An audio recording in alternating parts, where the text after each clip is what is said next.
Esta é a súa historia. Natural de Silleda, Antón Alonso Ríos marchou de moi novo para a Arxentina. Alí foi profesor e fundou a Federación de Sociedades Galegas Agrarias. No 1931 volveu a Galicia con Suárez Picallo para participar na política no ámbito agrarista e galeguista. Colaborou activamente na campaña a favor do Estatuto. En febreiro do 1936 saíu elexido deputado por Pontevedra na candidatura da Fronte Popular. 5 meses despois convertiuse nun fuxido. Antón Alonso Ríos anda só polo monte de Tebra, preto de Tomiño. Hai xa varios días que se separou dos seus compañeiros, tamén fuxidos, no monte Aloia. O cacique local púxolle prezo de 50.000 pesetas á súa cabeza. Iso obrígoe a marchar lonxe de Tui e a facelo el só. De súpeto, no seu camiño escoita voces. Instintivamente agáchase na maleza e ve pasar 2 homes armados con carabinas. Podían ser cazadores, pero en realidade a presa buscada é el. Está asustado, tarda en pasarlle o pánico e non se move ata que os ve afastarse.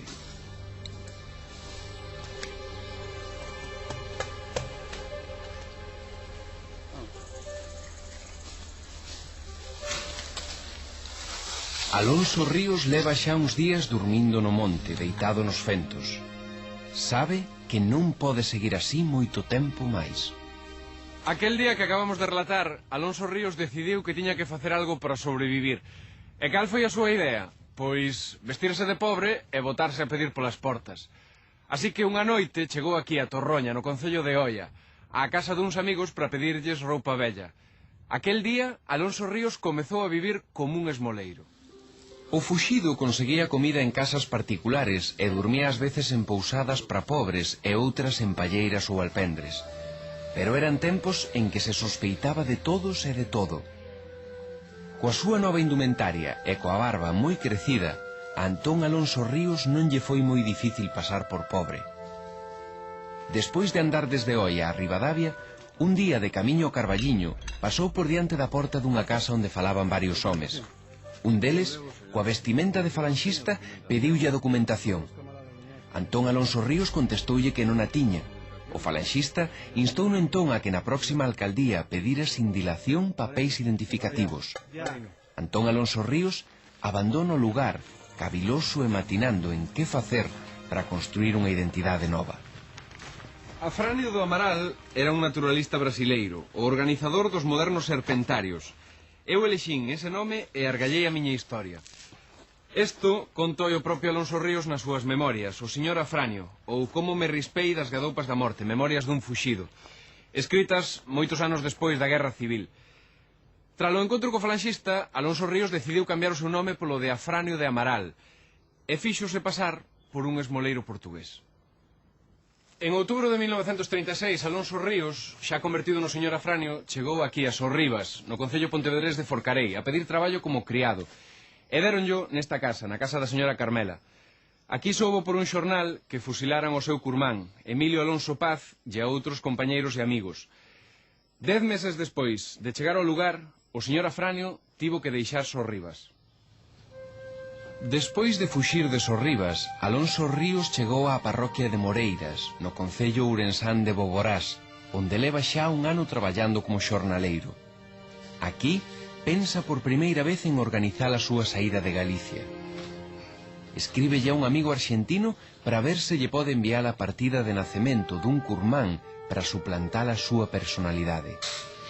O obxectivo é conseguir os papéis para viaxar á Arxentina. Para iso, necesita tamén unhas fotos. Esta é a foto que fixo Alonso Ríos aquí na Alameda de Ourense. Pero, contrariamente ao que pensaba, non a puido utilizar no pasaporte.